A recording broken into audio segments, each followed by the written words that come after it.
저도 이 아침에 귀하신 여러분들과 함께 존귀하신 주님을 예배함이 얼마나 감사한지요. 저도 주 안에서 여러분을 사랑합니다. 할렐루야. 시간은 항상 뒤로 물러가면서 사라지게 되어 있습니다. 그래서 모든 순간은 다 종말이고 마지막이라는 생각을 합니다. 그렇기 때문에 순간순간은 참으로 귀중한 것이죠. 의미 있고 가치 있게 매 순간을 사용해야 된다고 생각을 합니다. 우주에 반드시 종말이 있습니다. 시작된 것은 반드시 끝이 있게 마련이죠. 그 종말이 언제 있는지 알지 못한다고 성경은 말합니다. 주님이 오실 때 마치 도둑처럼 오신다고 했기 때문에 종말은 언제인지 알 수가 없습니다. 하지만 분명히 끝은 오게 되어 있습니다. 더불어 개인적인 종말도 반드시 오게 되어 있습니다. 우리 각자의 삶이 마감하는 때가 분명히 오게 될 것입니다. 그렇기 때문에 끝이 있다는 사실을 알고 그 끝을 오늘에 끌어들여서 그 끝으로 오늘을 보며 사는 자가 지혜 있는 자라고 생각을 합니다. 여러분 잘 알고 계시는 그 애플의 스티브 잡스, 지금 돌아가셨지만 CEO가 있었죠. 그분이 스탠포드 대학에서 그 졸업식에 연설을 하면서 그가 17살 때 들었던 하나의 그 경구를 소개를 했습니다. If you live each day as it was your last, someday you will most certainly be right. 하루하루의 인생을 마지막 날처럼 산다면 언젠가는 바른 길에 서 있을 것이다. 그래서 그분은 50살이 되기까지 33년 동안 매일 아침에 일어나면 거울을 보면서 자신에게 물었다는 것이죠. 오늘이 내 인생의 마지막 날이라면 지금 하려는 일을 할 것인가? 이 질문에 대해서 아니오라고 하는 대답이 나온다면 다른 것을 해야 한다는 것을 알았다고 하는 것입니다. 이러한 질문들이 뭔가 한 시대의 그를 위대한 사람으로 살다 가게 만든 것 아닌가 그런 생각이 듭니다. 세월호의 가장 큰 비극과 문제점은 사람들의 생명을 안고 가는 이 배가 어느 순간 위급하고 마지막이 올 것 같은 그런 상황에 직면한다고 하는 그 사실에 대한 준비와 훈련이 엄청나게 부족했다고 하는 데 있습니다. 우리가 자꾸 지금 짚어보지만은 너무나 모든 것이 미비되고 준비되어지지 않은, 항상 마지막을 생각하면서 훈련하고 준비해야 될 이 모든 것들이 제대로 되어지지 않기 때문에 이 큰 비극이 왔다라고 하는 것입니다. 어쩌면 우리 인생의 항해에 있어서도 마찬가지라고 생각을 합니다. 신앙생활에 있어서도 항상 마지막이라고 하는 단어, 죽음이라고 하는 단어를 눈앞에 두면서 또 그 죽음 이면에 있는 하나님 앞에서라고 하는 이 사실을 늘 염두에 두면서 살게 될 때에 지혜로운 삶을 살게 되고 좀 더 견고하고 탄탄한 삶을 살아가지 않겠는가 그런 생각을 하게 됩니다. 오늘 본문에서 베드로는 만물의 마지막에 가까웠으니라고 얘기를 합니다. 가까웠다는 말, 이 헬라어의 엔키켄이라고 하는 것은 임박한 상황 말하는 거예요. 단순히 우리가 생각할 때에 뭐 시간적으로 물리적으로 종말이다 이런 것을 넘어서서 베드로는 알고 있었죠. 그래서 베드로후서 3장 8절에 주에게는 천년이 하루 같고 하루가 천년 같다. 그 시간의 길이라든지 뭐 이런 것은 큰 의미를 가지고 있지 않다는 것입니다. 만물의 마지막이 가까웠다라고 하는 것은 항상 우리 신앙생활을 종말론적으로 마지막이 가까우고 있다고 하는 그런 자세를 가지고 우리 자신을 점검하면서 살아야 된다고 하는 것입니다. 그러면서 이렇게 말합니다. 그러므로 너희는 정신을 차리고 근신하여 기도하라 이렇게 말합니다. 첫 번째 나오는 것이 뭐냐면 정신을 차리고라고 하는 것입니다. 과거보다도 세월의 변화가 너무 엄청나요. 그 속도감에 아찔함을 느끼는 그런 삶을 우리가 살아가고 있습니다. 게다가 수많은 정보, 인터넷, 방송 이런 것들을 통해 가지고 끊임없이 밀려오는데 홍수처럼 우리가 쓸려간다고 해도 과언이 아닙니다. 엄청나게 많은 일들 속에서 자신을 챙기기도 전에 그냥 휩쓸리면서 살아가는 그런 삶을 우리가 살아가다가 어느 날 자기도 모르게 과부하가 걸리고 침몰하게 되는 그런 삶을 살게 되는 경우가 많다고 하는 것입니다. 정신을 차리고라고 하는 것입니다. 깨어 있어야 된다고 하는 것입니다. 하나님의 말씀에 기도에 깨어 있어야 되는 것입니다. 특별히 근신하여 기도하라고 말하고 있습니다. 근신하여 기도하라는 것은 하나님 앞에 열려져 있는 자세로 마지막 우리의 인생의 끈을 당기시면 그 앞에 서야 되는데 그 하나님 앞에 서 있는 자세로 기도하면서 살라라고 하는 것입니다. 여러분 다른 건 몰라도 하나님께 열려있는 교제에 이 기도가 녹슬거나 고장나면 안 되겠습니다. 이번에 그 세월호의 침몰 사고 원인을 수사 중인 이 검경 합동수사본부가 똑같이 이 청해진 해운에 소속되어 있는 오하마나호라고 하는 똑같은 정도의 크기 또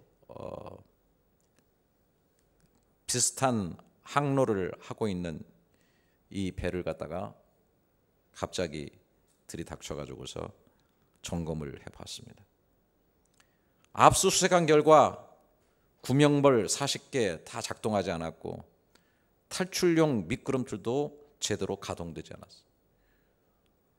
또 보니까 화물들을 들여가지고 그거를 잘 결박하고 움직이지 않게 되는 이런 것들이 전혀 제대로 되어 있지 않았다고 하는 것입니다. 도대체 많은 생명을 이끌어가는 이 큰 배가 도대체 생명을 구원해야 되는 이 모든 것들이 다 녹슬어 있고 제대로 작동되지 않고 제대로 점검되지 않고 있다고 하는 사실 정말 상상할 수 없을 정도로 어안이 벙벙할 정도로 이렇게 만들어 놓고 있다고 하는 것입니다. 우리의 삶에서도 이런 부분들을 잘 점검해 봐야 되지 않을까 싶어요. 하나님의 말씀이 막혀 있고 위급한 순간 어려운 순간마다 하나님 앞에 문을 열고 기도해야 될 우리의 기도가 녹슬어 있지는 않느냐 하고 하는 것입니다. 정말 정작 기도해야 될 때 정말 하나님 앞에 무릎 꿇어야 될 때 정말 하나님의 도우심을 입어야 될 그때에 마음이 움츠러들고 그때의 원망과 짜증 불평이 있고 인간적인 생각만 가득 차고 그래서 악수를 두고 실수를 하는 그런 삶을 우리가 살아가고 있지는 않느냐 하는 것입니다. 하나님이신 예수 그리스도도 새벽 미명을 깨우면서 항상 아버지 하나님께 기도를 올려드렸습니다. 제자들을 뽑는 이 중요한 순간에 성경에 보니까 예수님은 기도하셨습니다. 큰일이 있고 어떤 어려운 국면이 있을 때마다 주님은 기도하셨습니다. 십자가를 지시기 전에 겟세마네에서 기도하셨습니다. 그렇기 때문에 정작 십자가를 지는 그 어려운 순간에 사람들이 당신이 하나님의 아들인 십자가에서 내려오라고 조소하며 침뱉는 그 순간에도 그는 평정심을 잃지 않고 오히려 자기 침뱉는 그 영혼들을 향해서 저들이 하는 그 짓을 본인들이 모르고 있습니다. 하나님, 저들을 용서하여 주십시오라고 기도할 수 있었어요. 용서의 기도를 할 수가 있었습니다. 고통의 외마디 비명을 지르는 그 참담하고 말할 수 없는 고난의 그 순간에도 자기 영혼을 아버지 손에 부탁하는 그 기도를 잊지 않으셨습니다. 기도가 녹슬지 않았기 때문입니다. 항상 깨어있어 하나님 아버지 앞에 기도했던 이 기도가 그 어려운 순간에, 고통스러운 순간에 큰 힘으로 나타났다고 하는 것입니다.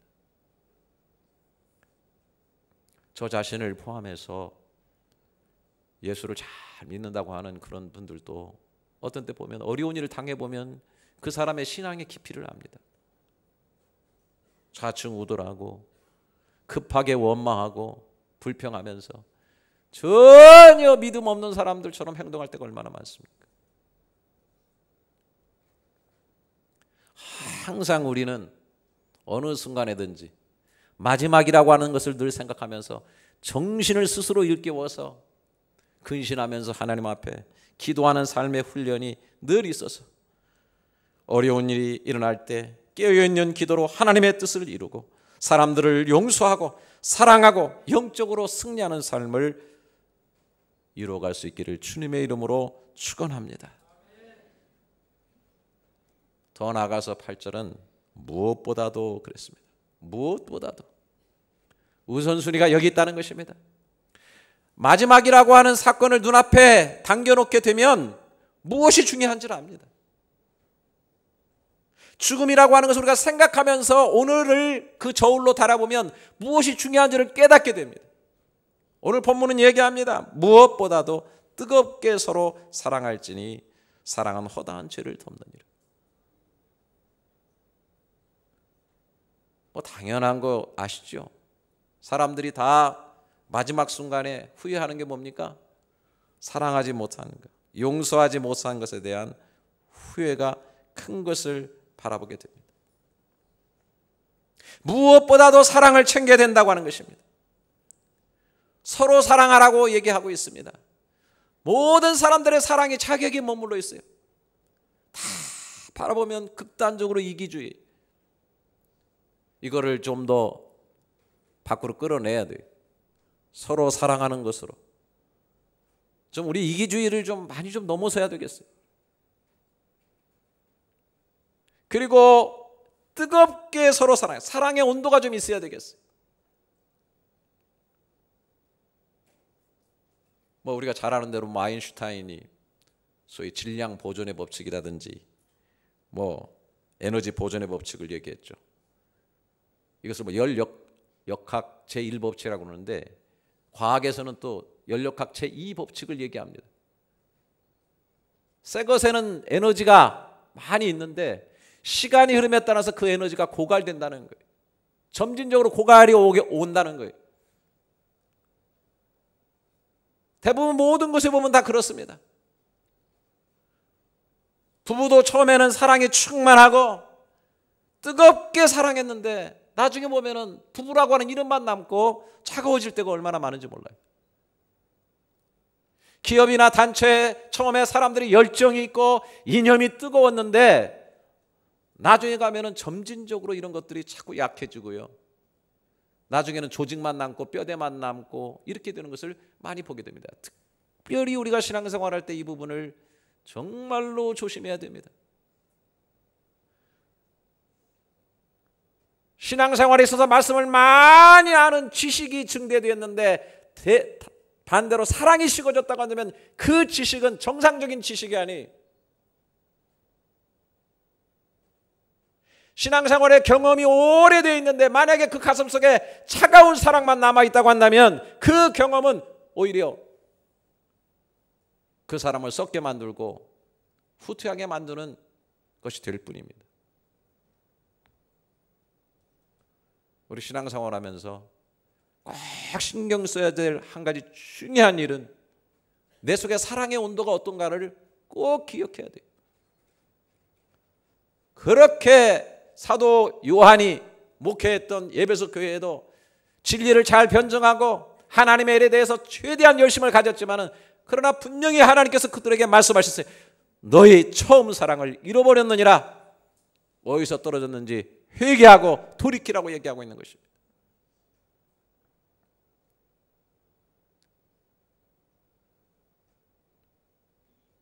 뜨겁게 사랑하는 사랑의 열정을 회복하는 저와 여러분이 될 수 있기를 주님의 이름으로 늘 축원합니다.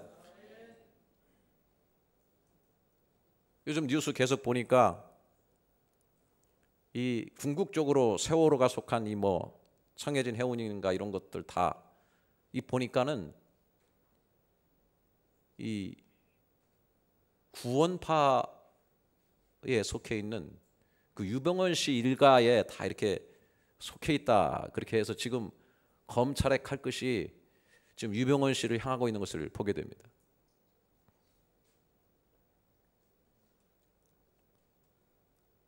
그 이단 구원파의 과거에 또 오대양 사건도 있었는데요.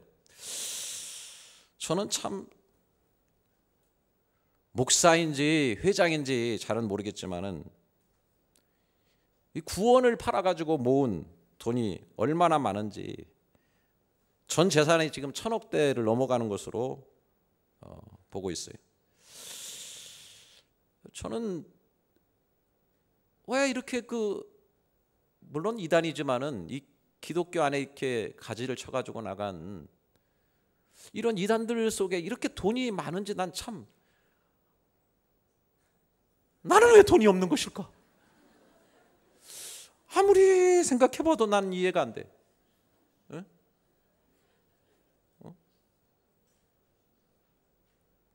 정관계 로비하고 온갖 불법 다 저지르고 자녀들 통해 가지고 해외에 재산 쌓아놓고 본인은 사진 찍는다고 예술가 행세를 하고 다니. 말씀 몇 구절을 가지고 깨닫기만 하면 구원받았다고 하고, 그렇기 때문에 삶은 아무렇게나 살아도 된다는 식의 교리 속에서 하나님과 영혼에 대한 사랑이 병들고 녹슬고 강팍해진 것 아닌가라고 하는 생각을 하게 되는 것입니다. 자기 사진 전시한다고 개축, 증축해서 배해 복원력 다 이뤄놓게 해놓고, 구명벌은 녹슬고 고장나 작동도 안 하고, 표자들 미끄럼틀도 고장나 있는데도 한번 들여다보지도 않았고, 자기 배가 생명을 싣고 나르는 배라고 하는데 그렇게 관심이 없었을까? 아이들이 물속에 수장되어 있는데도 나타나서 한 번도 사과의 얘기가 없습니다. 극단적인 구원교리 뒤에 숨어서 강팍해지고 썩고 썩어서 인간이기까지를 포기하고 하나님의 참 사랑에 대해서는 완전한 무감각한 괴물이 되어 있지는 않은 것.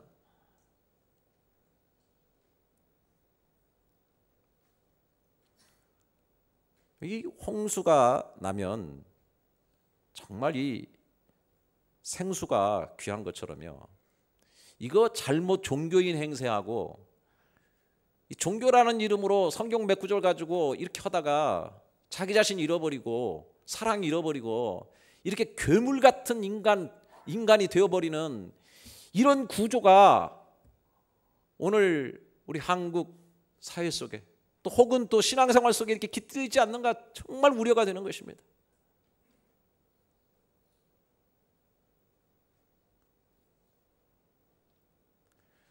저는 저와 여러분, 우리 열린교회에 속한 사랑하는 성도 여러분, 정말 이것만은 하나님의 저주예요. 만약에 우리 가슴속에 하나님에 대한 사랑과 영혼에 대한 사랑의 열정이 식었다면 이것은 하나님의 저주예요. 저와 여러분에게는 영혼을 향한, 하나님을 향한 따뜻한 눈물이 있기를 주님의 이름으로 축원합니다. 뜨거운 사랑이 늘 회복되어지기를 축원합니다. 그런 눈으로 사람들을 바라보고, 그런 눈으로 봉사를 하고, 그런 눈으로 교리를 공부하고, 그런 눈으로 하나님의 교회에서 봉사를 해야 될 줄로 믿습니다.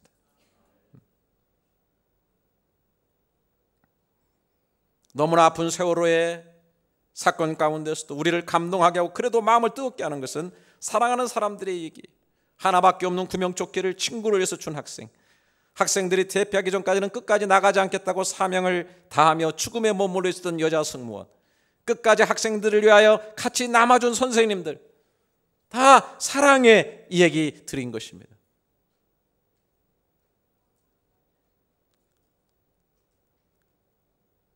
마지막이라고 하는 사건을 늘 땡겨놓고서 사랑의 가치를 다시 한번 늘 생각하면서 주변에 있는 것들을 소중하게 생각하고 진심으로 뜨겁게 부둥켜 안고 사랑하는 저와 여러분의 삶이 될 수 있기를 주님의 이름으로 축원합니다.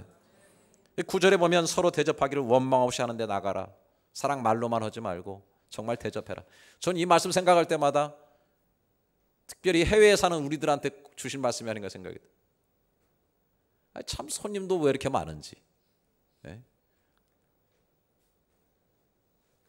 지나가는 손님이잖아요. 하지만 우리는 늘 생각해야 돼요. 이것이 마지막일 수 있다고 하는 소중함을 가져야 돼요.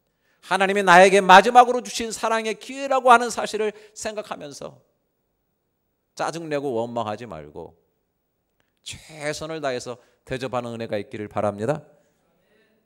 아멘 소리 크게 하시면 참 좋을 것 같은데. 예, 우리 열린교회 참 대접 잘하기로 소문이 나 있지만은 원망 없이 기쁜 마음으로 지금이 마지막이고 최선이라고 하는 이런 생각을 가지고 모든 나그네들을 대접하고 선교사님들을 대접하고 또 교우들을 서로 대접하는 은혜의 역사가 있기를 주님의 이름으로 축원합니다. 10절 11절에 보면 각각 은사를 받은 대로 하나님의 여러 은혜를 맡은 선한 청지기같이 서로 봉사하라. 만일 누가 말하려면 하나님의 말씀을 하는 것 같이 하고 누가 봉사하려면 하나님이 공급하시는 힘으로 하는 것 같이 하라.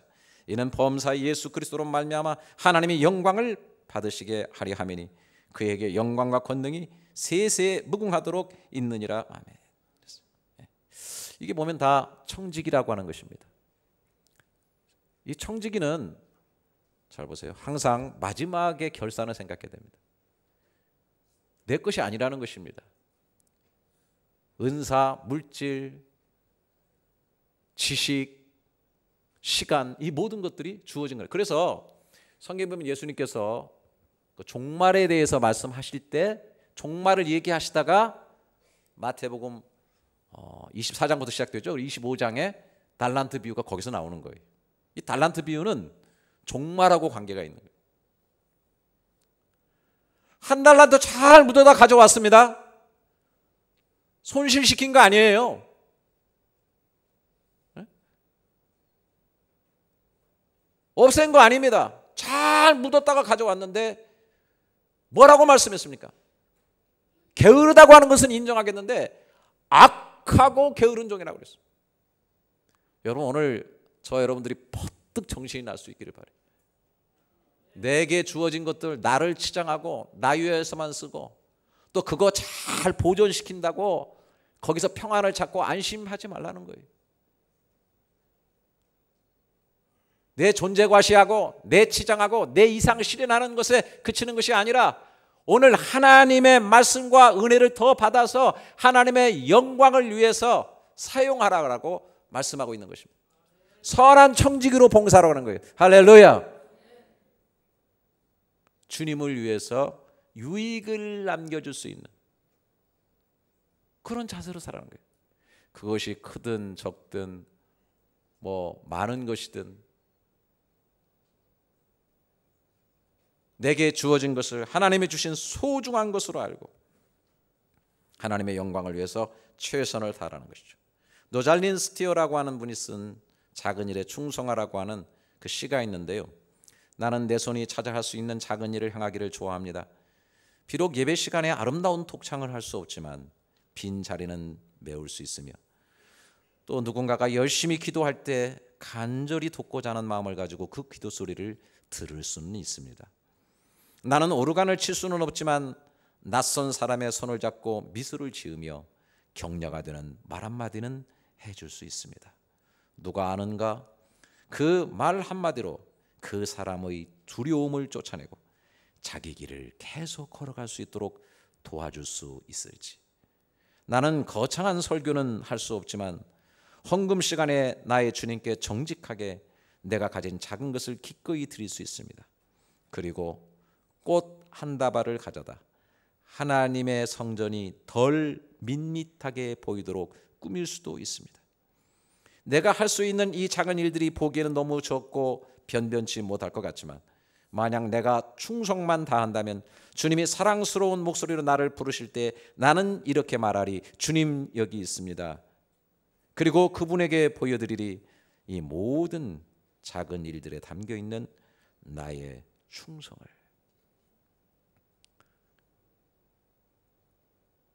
작은 것도 마지막이라는 생각을 갖고 소중하게 다루면서 그걸 가지고 유익을 남기고 충성스러운 삶을 살아가는 것이 필요하다는 것이죠.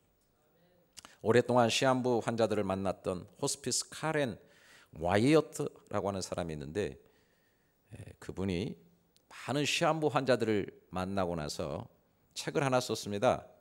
일주일이 남았다면, 죽음 일주일이 남았다면 이라는 책에서 대부분의 사람들이 죽기 전에 가장 후회할 7가지를 적었습니다.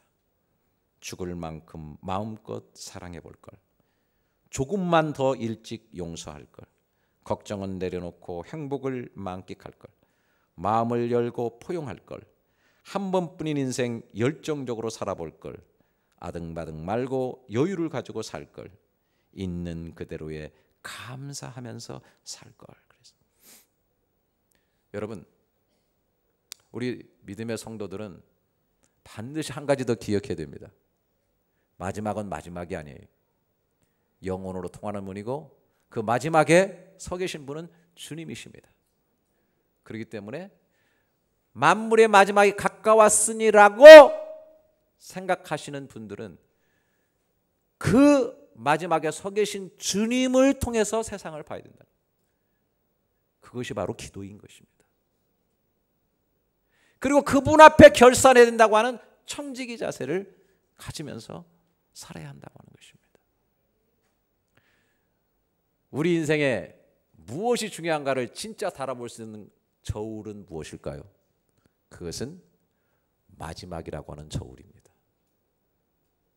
하나님 앞에서 이 마지막이라는 저울로 오늘 내가 하고자 하는 일들을 달아보신다면 무엇이 무거운 것이고 무엇이 가벼운 것인지 분명하게 아시게 될 것이에요.